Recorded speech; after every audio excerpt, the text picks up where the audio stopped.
Spider-Man Far From Home is the long-awaited sequel to 2017's Spider-Man Homecoming, and it is really the epilogue of Marvel Phase 3, with Avengers Endgame being the end, and I think this is a solid ending to that phase, but also a really great Spider-Man movie. To make sure everyone is on the same page, this is a non-spoiler review, so don't worry, I won't spoil a single thing in this movie. Especially with this movie, there's a lot of crazy stuff that happens, so if you're worried about spoilers, don't worry about that. I will have a spoiler review, which I don't usually do, but I'm going to record that right after I'm done recording this one, and it will be up later today. So you can watch this in the morning, you can go see the movie, and as soon as you get done with the movie, which I definitely recommend you guys go out and see this movie, come back here to the channel and subscribe, and make sure you guys catch my spoiler review later on today. And so let's get right into it with the negatives, and I think that the first half of this movie is probably the weakest part, which is not necessarily a bad thing. I think the first half is very jumbled, and there's a lot of things happening with Peter and MJ, and Peter and trying to have fun on his school trip, and then Peter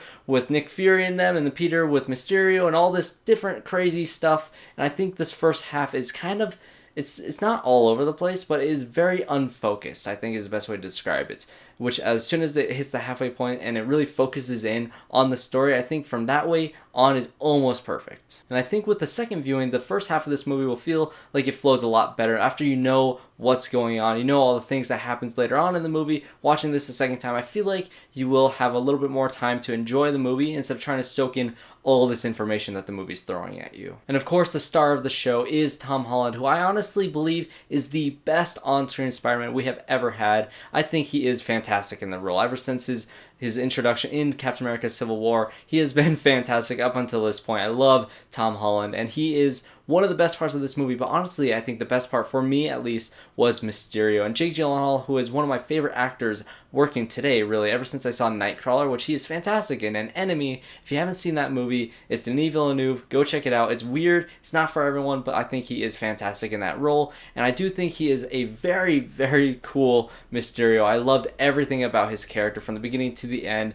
I thought they did a really good job. If you're worried about Mysterio in this movie and how they're going to adapt him from the comics, I think they do a very, very good job. I love Jake Gyllenhaal. I love him in this movie. And what is probably second to Mysterio to me, at least for this movie, is the Peter and MJ storyline in this movie, which I think is damn near perfect. I loved their chemistry and their relationship throughout this entire movie. I thought what worked really well with this is, a lot of movies with relationships, it feels like a movie relationship. This one feels very real, and in a way that I really related. This was me trying to get after a girl in high school. This is exactly what I was like. It is spot on. It is hilarious. It's funny. It's awkward. And I think their relationship, the chemistry between Tom Holland and Zendaya is perfect. I love this aspect of the movie. And on top of all that, just the casting in general. Obviously, Jake Gyllenhaal, Tom Holland, Zendaya, all great in their roles, but there's also Samuel L. Jackson and Marisa Tomei and Jon Favreau, who I think is hilarious in this movie. I love that they brought him from the Iron Man franchise over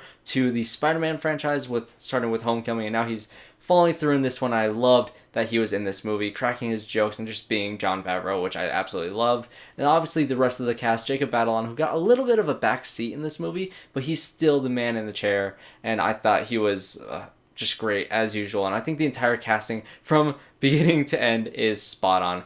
I loved all the performances in this movie. And who I think is a very unsung hero of the Spider-Man movies is the director Jon Watts, who I think he does an incredible job with the action sequences in this movie, which, if you want Spider-Man action, if you want a summer blockbuster, which we've been severely lacking ever since Avengers Endgame came out, which a lot of people don't even consider that to be a summer movie, this it is a feast for your eyes. It is incredible. All the action sequences is some of the best action in a live-action Spider-Man movie I have ever seen.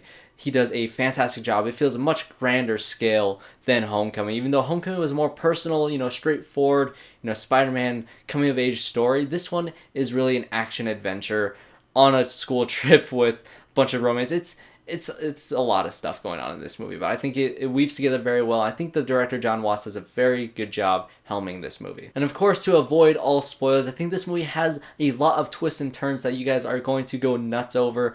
If you're a fan of the comics, you'll probably see some of them coming, like I saw some of them coming, but it does not take away from just the overall experience of the roller coaster that is this movie up until the very, very last moments after all the credits. This movie does not stop surprising you throughout the end. I think the first half is definitely the weaker part, but the second half of this movie is incredible. Definitely go check this movie out, guys, and make sure you come back to this channel for a spoiler review coming out later tonight, which I am going to record right now because I want to talk about the twists and turns in this movie. It is crazy. So guys, subscribe to the channel, check out this movie, come back for the spoiler review, and I hope to see you all in that review and just the channel in general. Make sure you guys subscribe, like, and comment below what you thought.